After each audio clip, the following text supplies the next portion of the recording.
नमस्कार। आज हम देखने वाले हैं कि हमारे जो ग्लोबल ऑयल प्राइस हैं वह बढ़ जाते हैं या घट जाते हैं, तो उस पर हमारे इंडिया के ऑयल प्राइस पर क्या फ़र्क पड़ता है। ठीक है जी, तो हम आज के लेक्चर में देखने वाले हैं। तो सबसे पहले हम देखते हैं कि ग्लोबल प्राइस जो है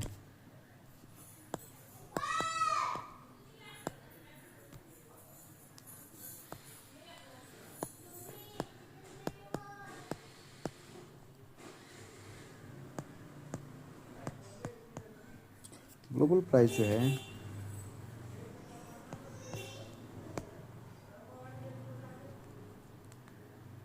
ठीक है। तो आपको एक समय याद होगा at Russia and Ukraine war.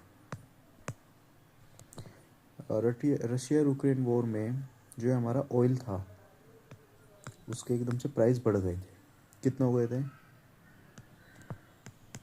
$116 पर बैरल, प्रति बैरल हो गए थे। मतलब रेट जो थे हमारे बढ़ गए थे। ठीक है।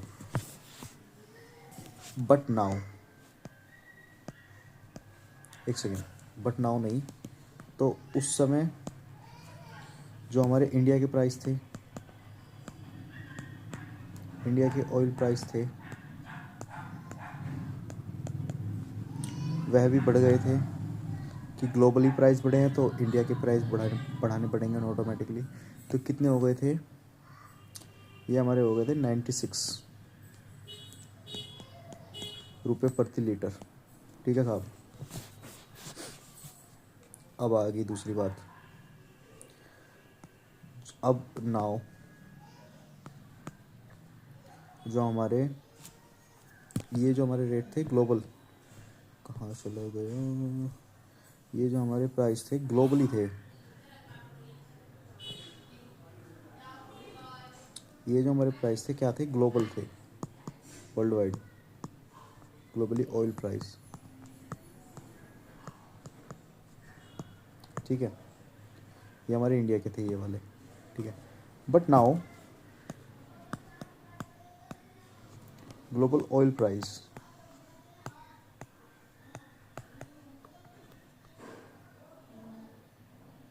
ग्लोबल ऑयल प्राइस जो है वह घट गए हैं।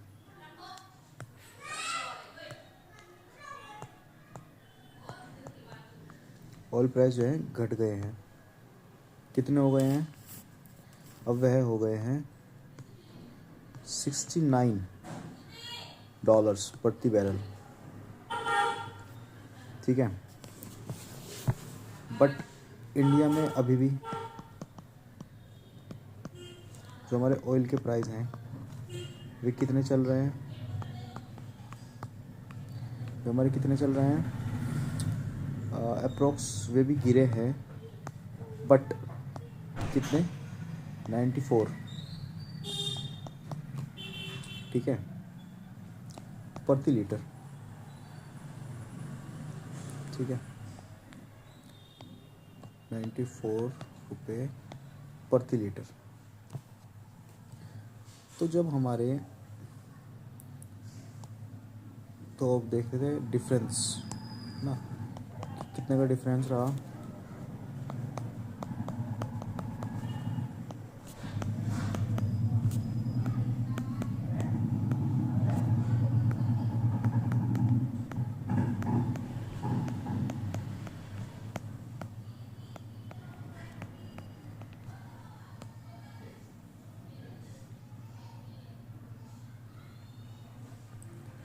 तो इंडिया में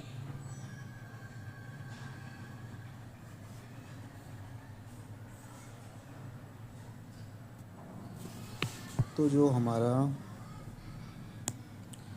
ग्लोबली हमारे ग्लोबल 116 प्रति बैरल से कहाँ पर आ गए, जो है हमारे आ गए 69, ये डॉलर का साइन है, प्रति बैरल, $69 प्रति बैरल पर आ गए। इनमें कितने का डिफरेंस आया, कितने परसेंट ड्रॉप आया, ड्रॉप तो आया, कितने परसेंट ड्रॉप आया, ये हमारा अप्रोक्स 41% ड्रॉप आया, अप्रोक्स मतलब मोटा मोटा, अप्रोक्स मतलब मोटा मोटा, पॉइंट में ना बोले तो। बट इंडिया में हमारे जब ग्लोबली प्राइस बढ़े तो हमारे कितना हो गया था, 96 रुपये प्रति लीटर, एंड अब कितना हो गया है, 94 प्रति लीटर। इसमें कितने का ड्रॉप आया है, इसमें ड्रॉप आया हमारा 2% का।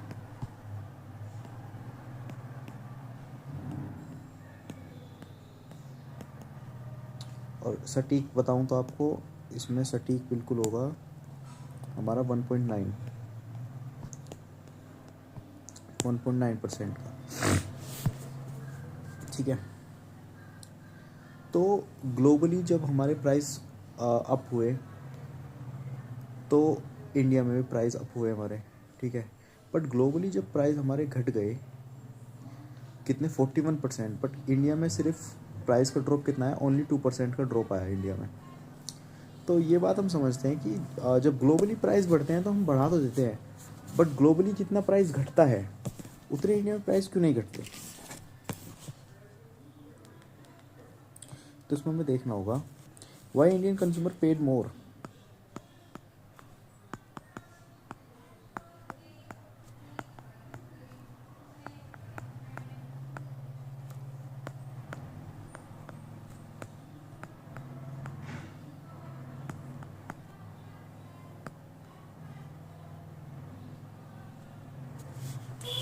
तो इसमें हमें देखना पड़ेगा कि इतना हमारे इंडियन कंज्यूमर पे क्यों मोर कर रहे हैं।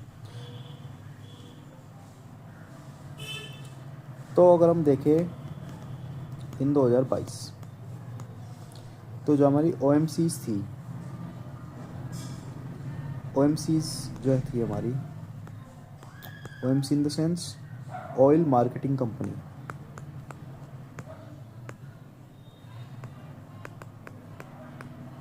ऑयल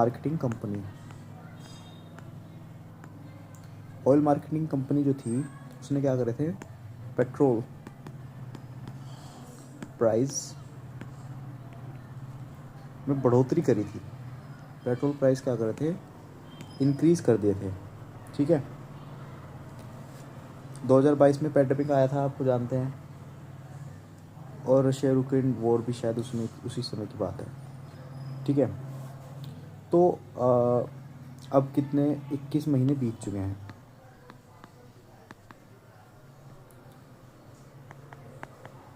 21 महीने तक नो चेंज रहा हमारा, अगर मोटा मोटा देखें तो, in petrol price,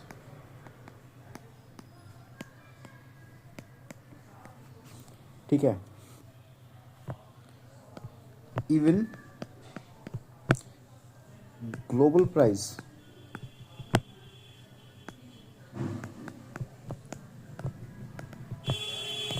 drops, globally price भी गिरे, but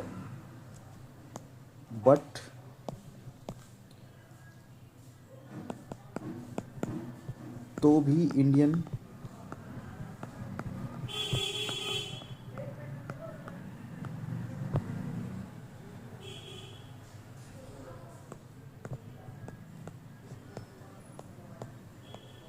consumer paid same oil price या रेट, सेम ही रेट पर हमें जो है पेट्रोल मिला,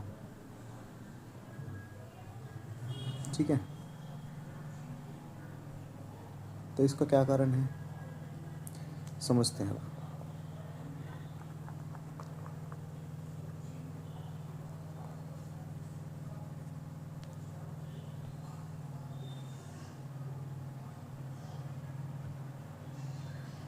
समझते हैं।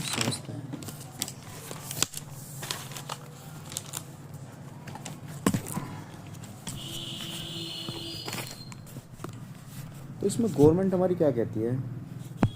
गवर्नमेंट हमारी ये कहती है कि जो टैक्सेस है पेट्रोल के द्वारा गवर्नमेंट को टैक्सेस मिलते हैं, वो डायरेक्टली जो है उससे बेनिफिट जो है गवर्नमेंट को डायरेक्टली नहीं होता। गवर्नमेंट को डायरेक्टली बेनिफिट नहीं होता from the oil price, from oil the petrol. तो इसको डायरेक्टली फ़ायदा किसको मिलता है? इसमें फ़ायदा मिलता है हमारे OMCs को।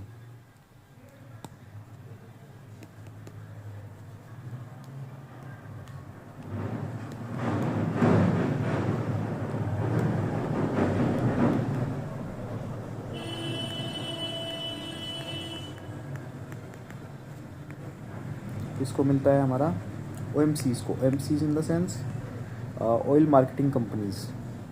ऑयल मार्केटिंग कंपनी कौन कौन सी है हमारी इंडिया में? ऑयल मार्केटिंग कंपनी है हमारी BPCL,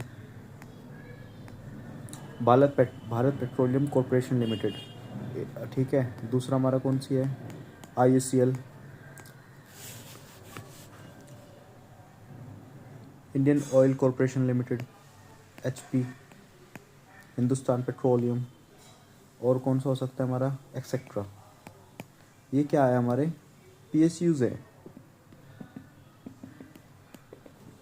PSUs क्या होते हैं? अर्ध सरकारी, आप इनको कह सकते हैं, सेमी गवर्नमेंट। अगर आप किसी PSUs में लगते हैं तो आप एक सेमी गवर्नमेंट कंपनी में जाते हैं। सेमी गवर्नमेंट का क्या मतलब है? इनके जो 50% शेयर होल्डर है, 50% से अधिक शेयर होल्डर जो है हमारे कौन है? गवर्नमेंट है। तो शेयर होल्डर एज ए आप कोई भी कंपनी के एक भी शेयर खरीदते हैं तो आप उसके उतने हिस्सेदार बन जाते हैं उस कंपनी के। फॉर एग्जांपल आपने किसी कंपनी का एक शेयर खरीदा तो आप टोटल शेयर के 1% भाग के मालिक हो गए उस कंपनी के शेयर को खरीदने से, ठीक है। तो 50% से अधिक जो है इनके स्टेक होल्डर्स हैं हमारे कौन? गवर्नमेंट। तो ये इसलिए अर्ध सरकारी कहे जाते हैं, ठीक है। तो ये जो है डायरेक्टली जो फ्यूल प्राइस बेनिफिट है हमारा, ये किनको मिलता है? इन PSUs को मिलता है जो हमारे ऑयल को बनाते हैं, ठीक है साहब। तो अब और ये जो है हमारे OMCs जो है कंट्रोल करती है हमारे ऑयल प्राइस को।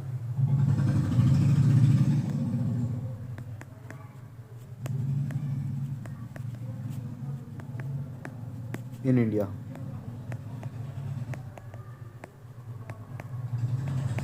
ठीक है। तो इसमें जो है हमारी गवर्नमेंट बोलती क्या है कि ये प्राइस आपके हाई ही क्यों रखते हैं, इनको कम क्यों नहीं करते, ठीक है। तो इसको समझते हैं। Reason why price is not drop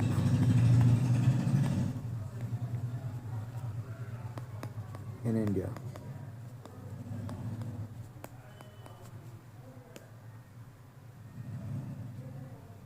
तो ऐसा होता क्यों है?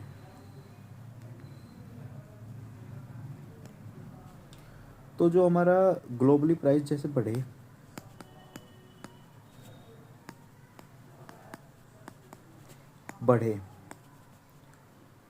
ठीक है।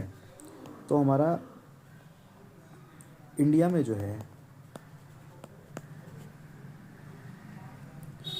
OMC ऑयल मार्केटिंग कंपनी जैसे हमारे BPCL, IOCL एंड ये जो भी है HP, तो इन्होंने क्या किया? ऑयल के प्राइस बढ़ाए, increase, but not that much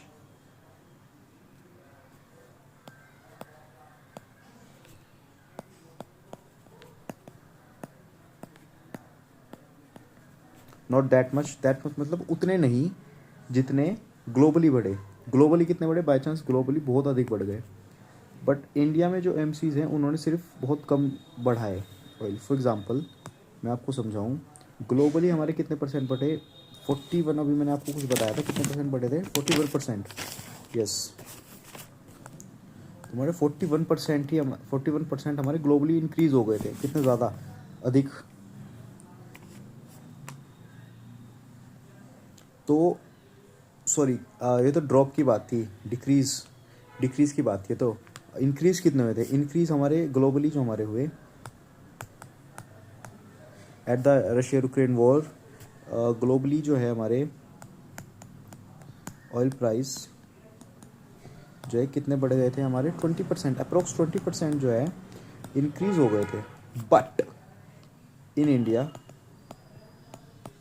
जो हमारे OMCs हैं, ऑयल मार्केटिंग कंपनीज, उन्होंने जो है सिर्फ और सिर्फ 4 या 5% जो है ऑयल के प्राइस को इंक्रीज़ किया। तो डिफरेंस क्या बोल रही है यहाँ पे कि जो ग्लोबली जो हमारे प्राइस हैं, ग्लोबली हमारे जो प्राइस हैं वो 20% बढ़ गए, बट जो इंडियन OMCs है उन्होंने सिर्फ 4 से 5% ही हमारे ऑयल को इंक्रीज़ किया, उनके प्राइस को।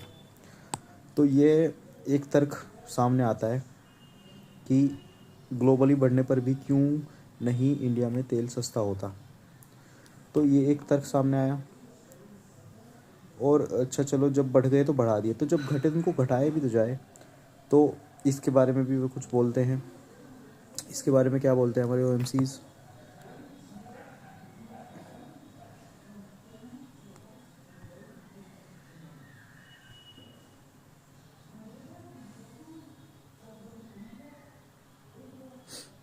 तो इसके बारे में क्या बोलते हैं? तो OMC जो है हमारे बोलते हैं,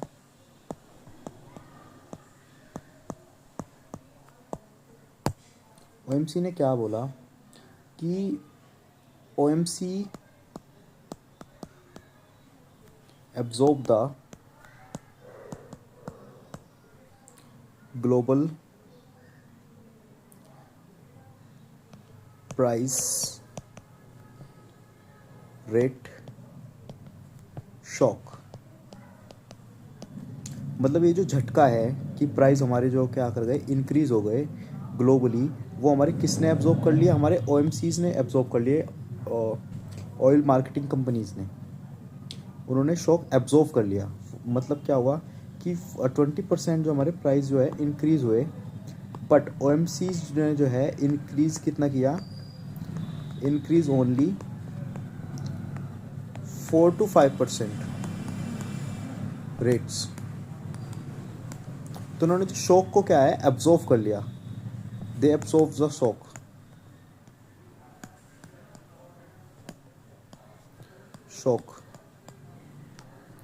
ठीक है। एंड जब ग्लोबली प्राइस जो हमारे घटे,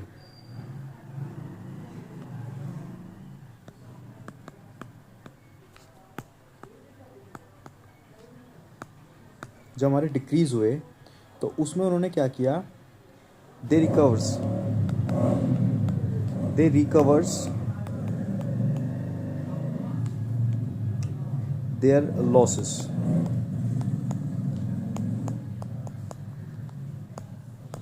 मतलब जब प्राइस ग्लोबली बढ़े तो उन्होंने भी बढ़ाए, बट उतने नहीं जितने ग्लोबली बढ़े। ग्लोबली कितने बढ़े? 20%, but they increase only 4 to 5%। And then the global price is decrease.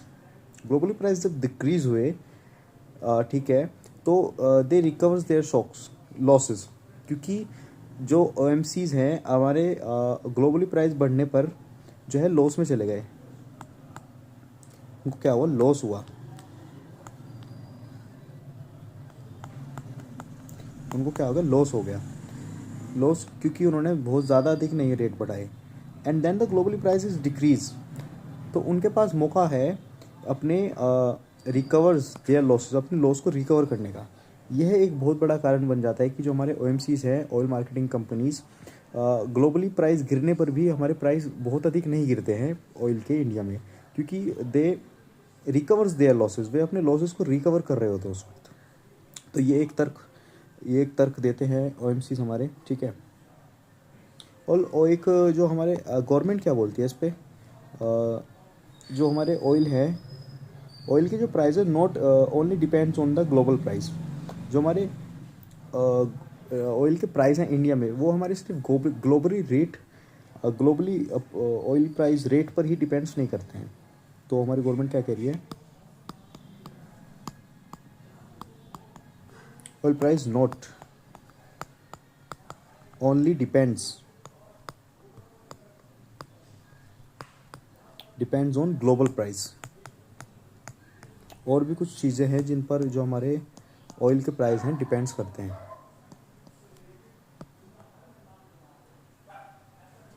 ठीक है, कौन कौन सी चीज़ें हो सकती हैं अभी?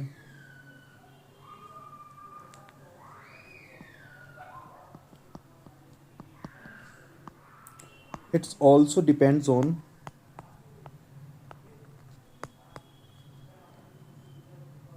कि ऑयल आ कहाँ से रहा है। ऑयल जो है हमारा कहाँ से सप्लाई हो रहा है। सप्लाई दूर से होगा तो ट्रांसपोर्टेशन बढ़ेगा। ठीक है, दूसरा उस पर क्या है, गवर्नमेंट कितनी एक्साइज ड्यूटी लगाती है। गवर्नमेंट एक्साइज ड्यूटी,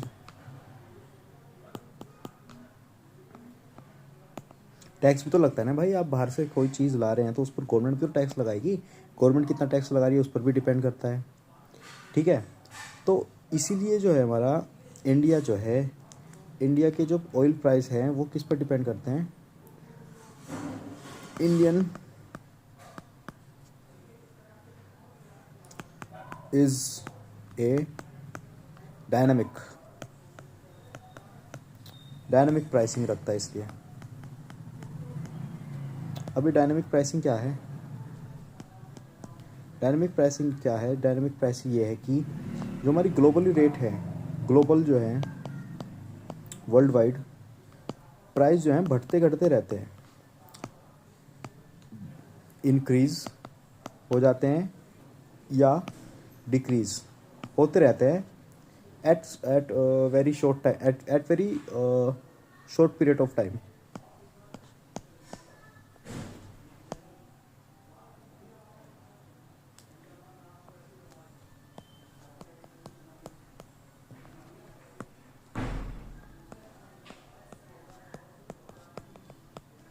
बहुत कम समय में ये जो है ग्लोबली प्राइस कभी बढ़ जाएंगे कभी घट जाएंगे, बट इंडिया में ऐसे नहीं होता।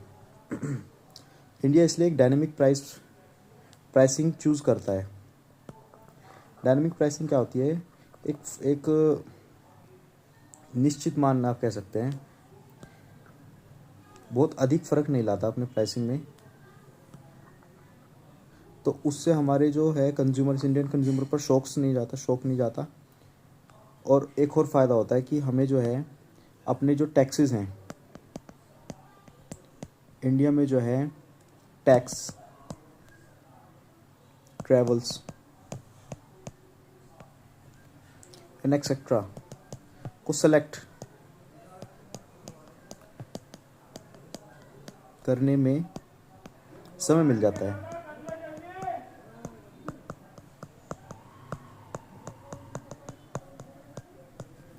क्या मतलब है इस बात का, अब आपके आज ग्लोबली प्राइस कुछ और है, कल को कुछ और होंगे। तो इंडिया कब उस पर टैक्स लगाएगा, कब उसको ट्रांसपोर्टेशन करेगा, उसके जो गवर्नमेंट एक्साइज ड्यूटी है कब चेंज करेगा, क्योंकि ये काफ़ी हेक्टिक वाला प्रोसेस है। तो वो एक ग्लोबल डायनेमिक प्राइसिंग पर स्टक करता है हमारा इंडिया, जिससे उसे टैक्स, ट्रैवल्स एंड एक्सेट्रा को सेलेक्ट करने में समय मिल जाए। ठीक है, और जो हमारा ऑयल प्राइस है, जितना हमारा ऑयल प्राइस होगा, ठीक है, बढ़ेगा, जितना हमारा ऑयल प्राइस बढ़ेगा तो ऑयल से हमारा डायरेक्टली क्या बनता है, रेवेन्यू बनता है। गवर्नमेंट को टैक्स पहुंचता है, गवर्नमेंट को फ़ायदा होता है। ठीक है, और रेवेन्यू से क्या होता है, रेवेन्यू से हमारा क्या होता है, यूज्ड टू मेक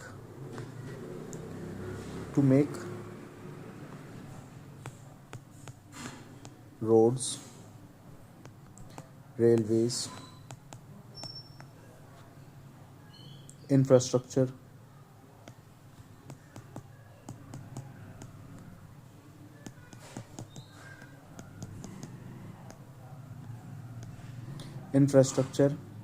और भी बहुत सारी चीज़ें।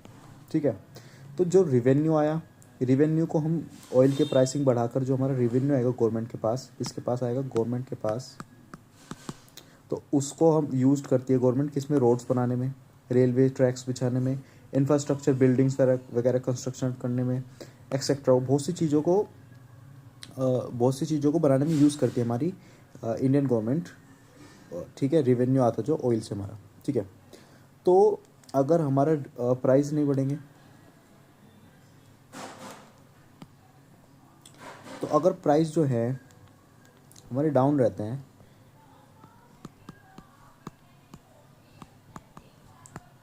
अगर हमारे कम होंगे तो क्या होगा, उससे डायरेक्टली आप समझ पा रहे हैं रिवेन्यू कम जनरेट होगा,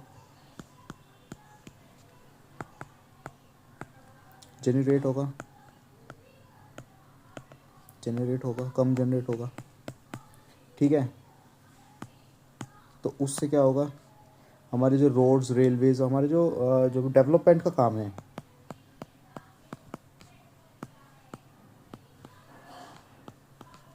डेवलपमेंट का काम जो है वो क्या हो जाता है, डिले हो जाता है, या फिर स्लो, या फिर आप कहेंगे बंद भी हो सकता है। तो उसमें अड़चन आती है, क्योंकि फंड नहीं होगा, रिवेन्यू नहीं होगा, तो हमारा डेवलपमेंट नहीं हो पाएगा।